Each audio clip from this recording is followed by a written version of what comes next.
keessa naannoo waggaa 11 ta'eera fakkaata erganii asirraachuu jalqabe.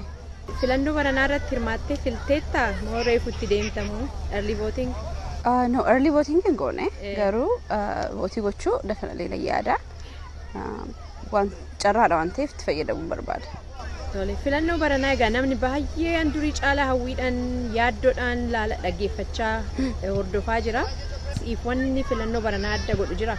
Filannoo lamaan tokko argiteetti arga dhufte jechuu biyya kana. Wanta baay'ee tasiteekiidha. Jechuun generationiif gaafa yaaddu ijoollee gaafa qabaattuuf fakkeenyaaf akka kootti ijoollee waan hin qabuu fi waan yaadu baay'ee waan madaalu baay'ee hin qaba. Egaa itti deemnee murteessina jedhee yaada. Garuu wanta eeggachaa jiru tokkodha. Dhimmi guddaan egaa Dimokiraatiniif Ripablikaaniin wanni itti garaagarummaa qaban baay'eedha. Dhimmi guddaan filannoo kanarratti kana murteessaadhaanaaf jettee ittiin kaadhimamaa murteeffattu maali? Waan baay'eedha.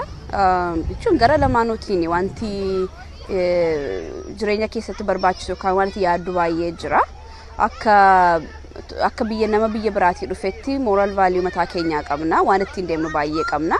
Inni naaf murteessaadha. Dabalatammoo akka biyya kanaatti immoo immigrantii taatee gaafa deemtu immoo iddoo itti hammatamuu qabdu ijoolleen kee iddoo isaanitti guddatanii sirrii ta'e tokko irratti hundaa'etanii kananii filachuu barbaadu. Gareen isaa yoo dogoggora fudhatee deeme isaa wajjin deemuun barbaadu.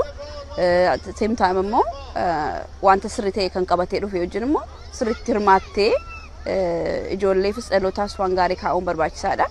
Filannaan biyya kanaa immoo akka beekamu dhuguma murteessaadha. Wanni si onnachiisee itti hawwitu kan wanni yaaddoo sitti ta'e jira haala biyya keessa jiruun.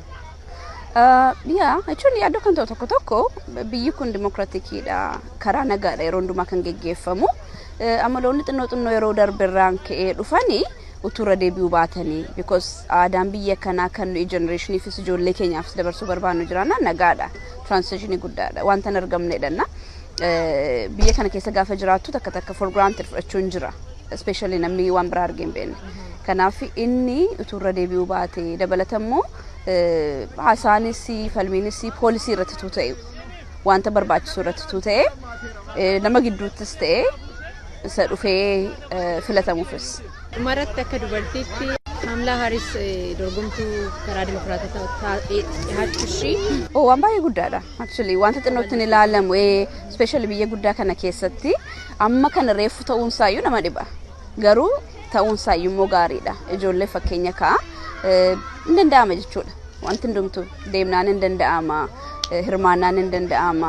Biyya kana carraa namaa kennuu danda'a. Carraa amma pirezidaantii ta'uutti namaa kennuu danda'a. Pozishinichi guddaa ta'etu hin taane garuu responsibility biyya kanaa eenyuyyuu fudhachuu akka danda'udha kan agarsiisu.